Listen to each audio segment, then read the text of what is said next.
Surat railway station પર માનસિક રીતે આર્થિક યુવકે હંગામો મચાવ્યો છે। માનસિક અસ્થિર યુવકે હંગામો મચાવ્યો છે। ટ્રેન પર ચડીને માનસિક અસ્થિર યુવકનો આતંક સામે આવ્યો, જેમાં લોકોમાં પણ એક ડર જોવા મળ્યો। રેલવે પોલીસ સ્થળ પર પહોંચી અને યુવકનો જીવ બચાવ્યો। સુરતના રેલવે સ્ટેશન ઉપર માનસિક રીતે અસ્થિર યુવકે હંગામો મચાવ્યો। યુવકના હંગામાના કારણે 7 ટ્રેનો મોડી પડી। દ્રશ્યમાં જોઈ શકાય છે માનસિક રીતે અસ્થિર આ યુવક હતો જેણે હંગામો મચાવ્યો હતો। રેલવે પોલીસ સ્થળ ઉપર પહોંચી અને અંતે આ યુવકનો જીવ બચાવવામાં આવ્યો। યુવકના હંગામાના કારણે 7 ટ્રેનોને અસર થઈ, 7 ટ્રેનો મોડી પડી। સુરત રેલવે સ્ટેશન ઉપર એક માનસિક યુવકે હંગામો મચાવ્યો હતો। તસવીરો તમે જોઈ શકો છો। આ પ્રમાણે ટ્રેન હતી અને ટ્રેનની ઉપર જે યુવક છે એ ચડી ગયો હતો। જો કે રેલવે પોલીસ દ્વારા તેને તાત્કાલિક ઉતારવા માટેના પ્રયાસો હાથ ધર્યા હતા, પરંતુ માનસિક યુવક છે એ નીચે ન ઉતરતો હોય રેલવે પોલીસે તેને બળજબરીપૂર્વક નીચે ઉતારવાની ફરજ પડી હતી। તસવીરોમાં જોઈ શકાય છે જે પ્રમાણે જે રેલવે પોલીસ દ્વારા અત્યારે યુવક છે એને બચાવવાનો પ્રયત્ન કરવામાં આવ્યો હતો।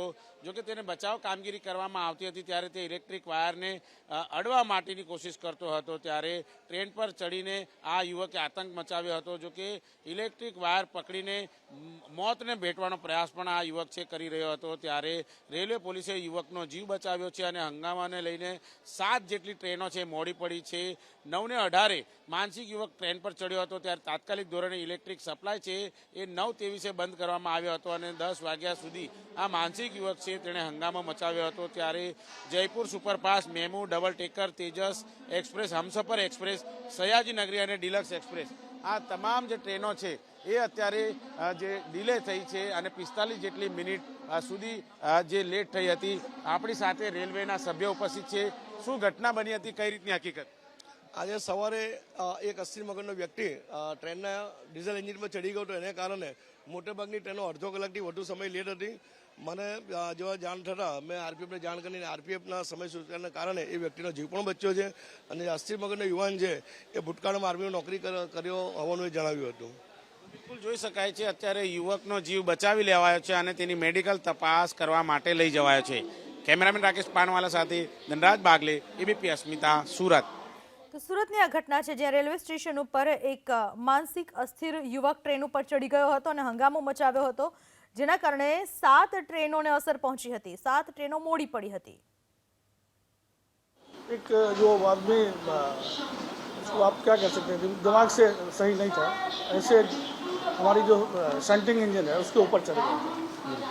शंटिंग इंजन ऊपर चढ़ने के हिसाब से जैसे मालूम चला अपने को 9:18 को इमीडिएट हमारा जो OHE स्टाफ होता है पावर डिस्कनेक्ट किया उसका जान बचाने के लिए। 9:23 को पावर डिस्कनेक्ट किया। 9:23 से सारी गाड़ियाँ बंद हो गई। उसके बाद क्या होता है, उसको अर्थ करना होता है। पावर का डिस्कनेक्ट करने के बाद भी कुछ करंट उसमें रहते हो तो तब तक जो छोट में उसमें करंट रहता है, इसकी वजह से डिस्चार्ज करना पड़ता है। डिस्चार्ज स्टाफ आया 9:56 को और उसको जैसे डिस्चार्ज हुआ उसके बाद 9:57 उतार लिया, डिस्चार्ज होते उतार लिया। और हमारी जो वर्किंग ट्रेन का रिस्टोरेशन जो है 10:05 से नॉर्मल वर्किंग चालू हो गया। તો સુરતમાં આ ઘટના બનવા પામી જ્યાં એક માનસિક રીતે અસ્થિર યુવકે હંગામો મચાવ્યો હતો, ટ્રેન ઉપર ચડી ગયો હતો, જેના પરિણામે લોકોને અને મુસાફરોને ભારે હાલાકી પણ પડી।